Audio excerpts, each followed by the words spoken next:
Hello, music lovers. Thank you so much for dropping by. I thought I'd do a Styx primer today. Kind of an overview of the Styx catalog and give you what I think are the highlights or the best of times. Whether you're a longtime fan, we can compare notes, or if you're a new fan, maybe you've heard some songs and you're not sure where to dig in, what is the most notable stuff. Well, this is the video for you. I'm going to give you the stuff that you really need to hear. As a matter of fact, I put together a playlist. I think there's about 35 songs, the only Styx songs you really need to hear. So check that out down below. Styx was known in the early days as a bombastic, proggy, hard rock band with really big harmonies. And in some ways, that kind of almost defined Queen in the early days, but Styx actually predated Queen by about a year. Of course, Queen took it to a whole nother level, but that's what Styx was really doing in the early days. Their first album came out in '72, and really not that good an album. The best thing about that album was a song called Best Thing, so you'll want to check that out. Styx 2 in '73, that album, again, a lot of prog rock crap. It's the album that had Lady on it that Dennis wrote for his wife, and it went on deaf ears.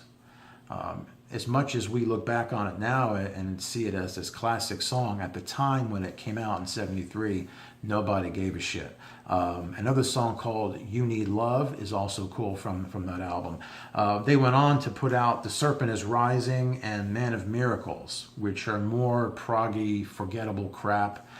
Young Man is a pretty cool song that came out of that, but otherwise, not all that good. And it wasn't until after Man of Miracles came out that a DJ in Chicago heard Lady come out on a jukebox, and he decided, wow, this is a really cool song. He put it on his radio show, and it blew up. The phones blew up, and that was a turning point. Styx might have gone by the wayside hadn't that song really done anything. It's really hard to say.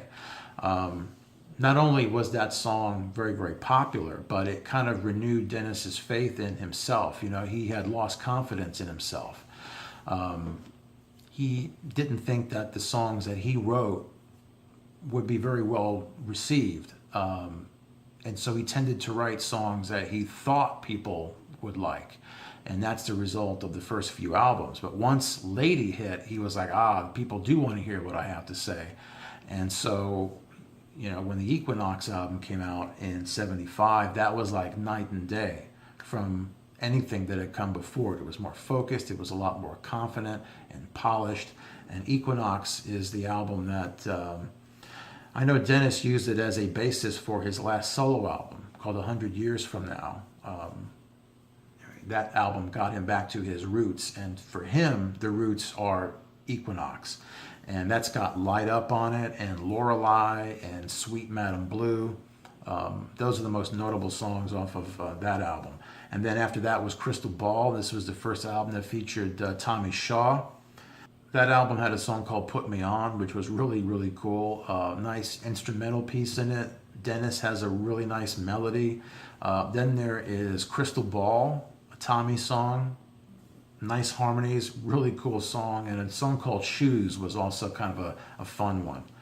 Grand Illusion followed that, and this was the album where, Tommy and Dennis started to gel and find their real chemistry. And so the Grand Illusion, of course, the title song is really cool. Fooling Yourself, a Tommy song, and Come Sail Away, those are the most notable ones there.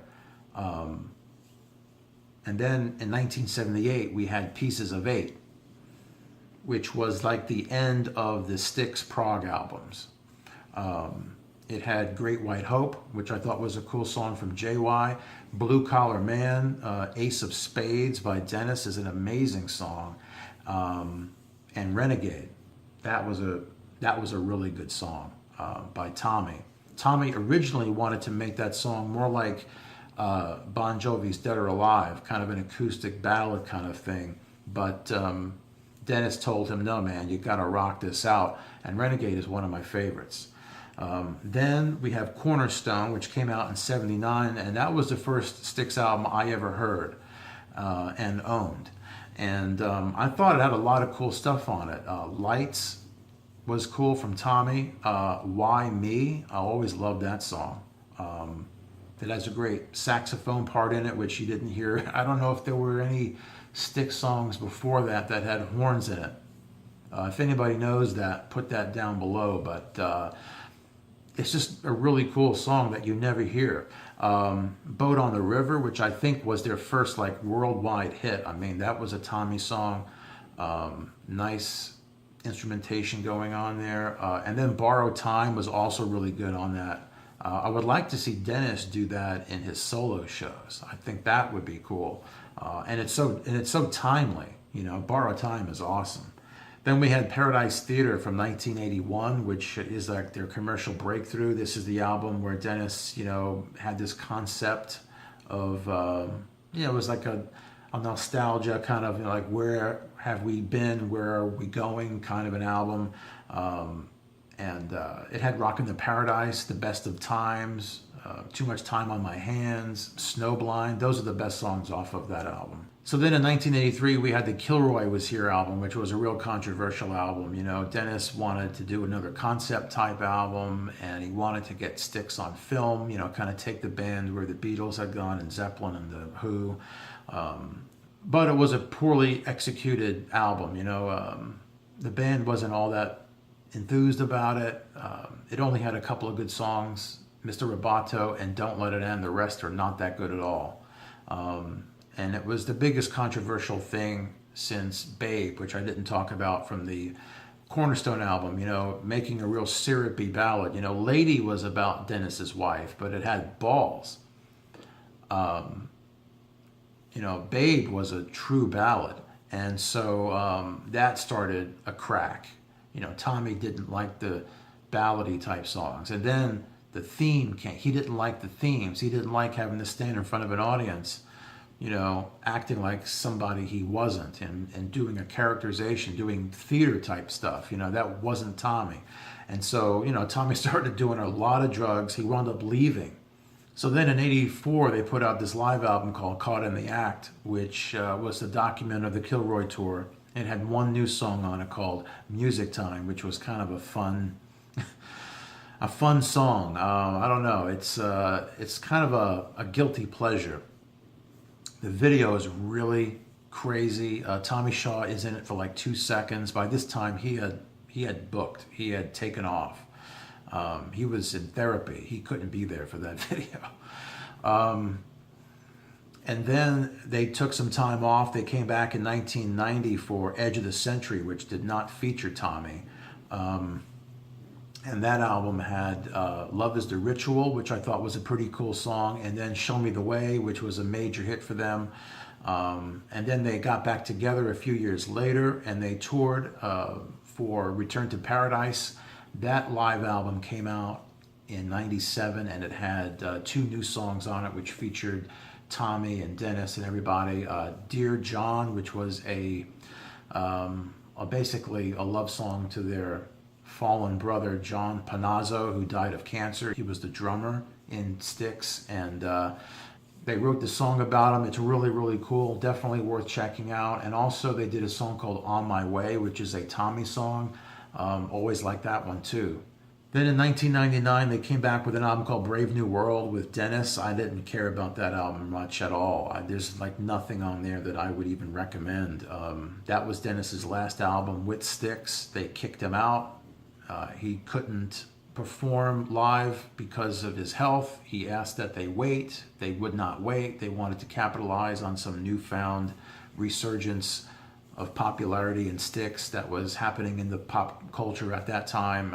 Their songs were being featured on, like, you know, television shows and everything. And, you know, Tommy and JY felt the need that they had to get out there.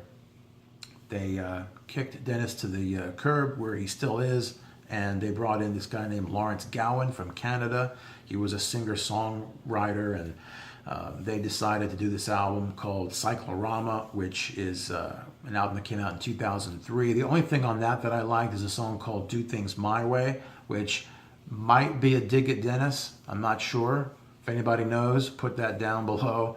Then they came out with this album last year called The Mission, which I just didn't give a shit about that at all. Just do not care.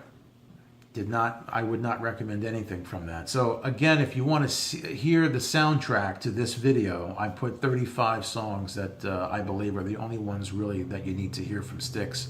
Put them in a playlist. Link is down below. What do you think? What are your favorite songs out of the Styx catalog? Put it down in the comments. Give this video a thumbs up if you like it. Be sure to subscribe, and I will talk to you later.